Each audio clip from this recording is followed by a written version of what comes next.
Bonjour Yann, vous avez vu, je vous ai présenté, genre comme si je m'y connaissais vachement en nouvelles technologies. Oui, j'ai senti dans votre ton qu'il y avait un certain respect. Oui, bah oui, quand même, oui. Alors, on a peut-être croisé dans les gares, c'est ça, on a peut-être croisé un petit robot qui s'appelle Baril. Baril. Oui, bien sûr. On a croisé beaucoup de monde dans les gares. Hein. Oui, déjà, ce petit robot, qu'est-ce qu'il a de particulier? C'est une poubelle. C'est une poubelle qui avance et qui vient à votre devant pour que vous puissiez mettre des détritus à l'intérieur plutôt que de laisser tomber ou de ne pas trouver la poubelle. Vous savez qu'il y a quand même 10 millions de personnes qui transitent dans les gares chaque jour et laissent derrière eux 1,2 tonne de déchets par an. 1,2 tonne. Donc, c'est un gros budget, bien entendu, pour la SNCF. Il y a, par exemple, Gare de Lyon, 76 personnes qui sont chargés de l'entretien, du nettoyage de la gare de Lyon. Alors, ils sont 77 maintenant parce qu'il y a Baril qui est avec eux. Alors, Baril est bien sûr truffé d'électronique. Déjà, rien que quand on voit sa petite tête, on s'en doute un peu. Il y a des lumières. Baril fait un bruit de reconnaissance lorsque vous plongez la main pour déposer, par exemple, un papier à l'intérieur. Il se déplace comme ça dans la gare, vient à votre devant, et puis lorsque il n'a plus de batterie, il retourne directement à sa station pour pouvoir refaire les accus, refaire le plein de charge et pouvoir repartir. Alors, ce robot est en test actuellement.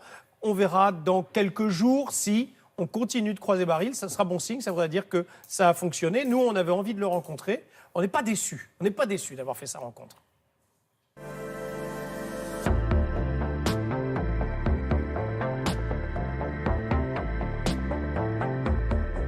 Le concept, c'est vraiment travailler la question de la propreté. Nous avons dans les gares 10 millions de visiteurs par jour. Ça crée évidemment beaucoup de déchets. On avait envie d'installer un dialogue avec les voyageurs pour sensibiliser à cette question. Et le design est physique et sonore est pensé dans cette idée de dialoguer positivement et de façon bienveillante. Il y a une technologie qui est liée à son déplacement autonome, donc qui est sur base de sonar et de laser, qui justement l'aide à se repérer et à éviter les obstacles. Il y a une technologie de reconnaissance du geste qui cherche à analyser et à comprendre le comportement pour aller au-devant des voyageurs et recueillir les déchets qu'ils veulent y déposer. Il y a une sonde qui sert évidemment à détecter lorsque le sac est plein et le robot retourne à sa base pour justement vider ce sac et être disponible à nouveau. La propreté, c'est vraiment notre action principale parce que c'est la première attente des visiteurs en gare. Une gare comme celle-ci, c'est près de 90 tonnes par mois de déchets par exemple. Et donc c'est un défi considérable.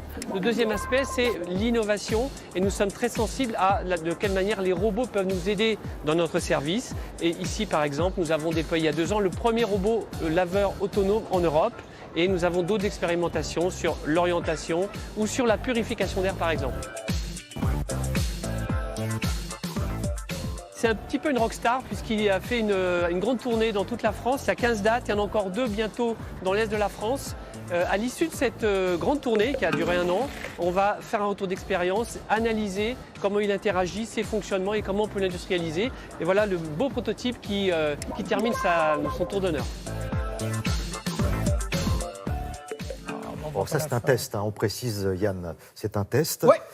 C'est assez concluant pour l'instant. Oui, en tout cas, moi j'ai trouvé ça très très sympa. J'ai trouvé que c'était plutôt très positif. Puis alors, il y a quand même pas mal de techno embarqués. Il faut regarder aussi les yeux des gens à l'intérieur de la gare. Et ça, c'était une opération de com aussi pour la SNCF qui est très bonne. À la fois parce que ça sensibilise les gens à la propreté. Puis on n'oublie pas quand même que la SNCF, malgré les retards ou les choses et d'autres, c'est quand même une entreprise de technologie. Et donc là, pour le coup, on en est vraiment tout à fait conscient. On peut aussi penser à la sécurité. Ah oui. Si jamais Baril était choisi et devait faire des petits frères et des petites sœurs dans nos gares, il serait très certainement transparent pour cause de Vigipirate et résistant à une explosion pour éviter des dégâts avec Baril, bien entendu. Merci beaucoup Yann.